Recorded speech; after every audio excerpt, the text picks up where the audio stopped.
Él es Ralph Leiteritz, profesor de la Facultad de Ciencia Política, Gobierno y Relaciones Internacionales de la Universidad del Rosario y también coeditor del libro Diferentes recursos, conflictos distintos, un texto en el que diferentes investigadores analizaron cómo los actores armados del país se han relacionado con la explotación, la comercialización o la distribución de algunos recursos naturales del país, a saber, café, banano, flores, petróleo, carbón, ferroníquel, oro y esmeraldas.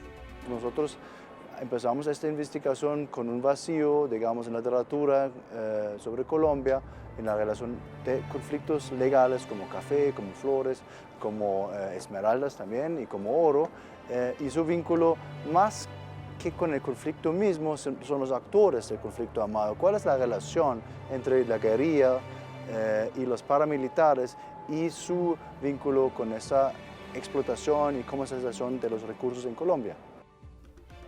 El profesor Leiteritz estudió las esmeraldas por varias razones, porque son una excepción a los otros recursos, son desconocidas para muchos y sus minas quedan muy cerca a Bogotá.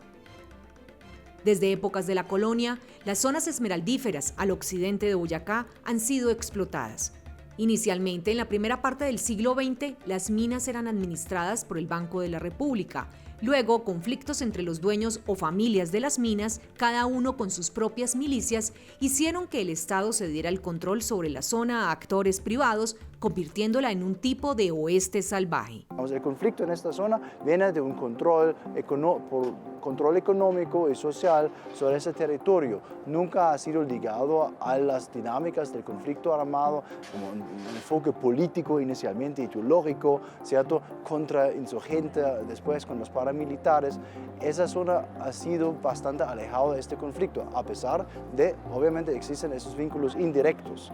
No ha sido un paraíso, ¿cierto? De tranquilidad durante todos esos años del conflicto armado en Colombia, pero las conexiones entre estos actores privados, los dueños de las minas, los patronos, como se llaman, tipo Víctor Carranza, y el conflicto armado tiene una dinámica muy diferente de otros recursos que hemos estudiado en el libro. Una dinámica que, como lo indica el profesor de la Facultad de Ciencia Política, Gobierno y Relaciones Internacionales de la Universidad del Rosario, se debe a un acuerdo de paz firmado en julio de 1990, al final de la última Guerra Verde entre los clanes familiares, dueños de las minas de esmeraldas.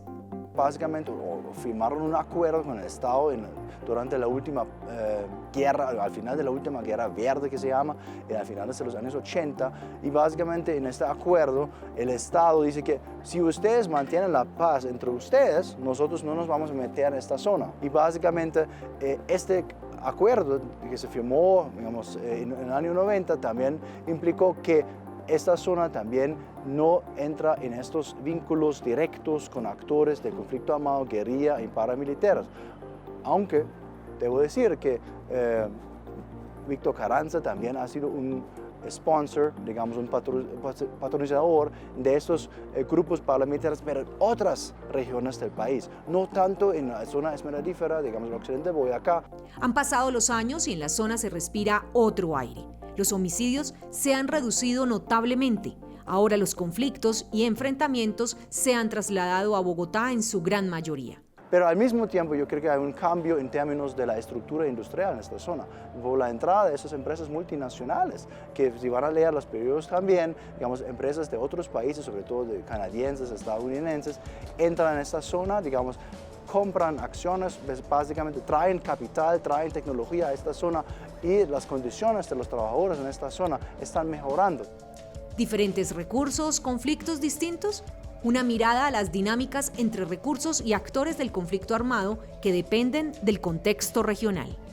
Donde está los Andes, acá en Bogotá, básicamente la sorpresa era que no existe un patrón de vínculos entre recursos y conflicto. Pensábamos que podemos ubicar todos estos recursos, digamos, en una fuente directa, sea la fuente de financiación para los grupos del conflicto legales, del conflicto armado en Colombia, pero eso no ha sido cierto. Digamos, diferentes recursos se presentan diferentes dinámicas que mucho que ver con la zona donde es la explotación de estos recursos y estas dinámicas regionales básicamente se imponen sobre la dinámica nacional del conflicto colombiano y por ende es más importante cuál es la dinámica regional para determinar el vínculo entre recursos y conflicto, no el vínculo directo, ¿cierto?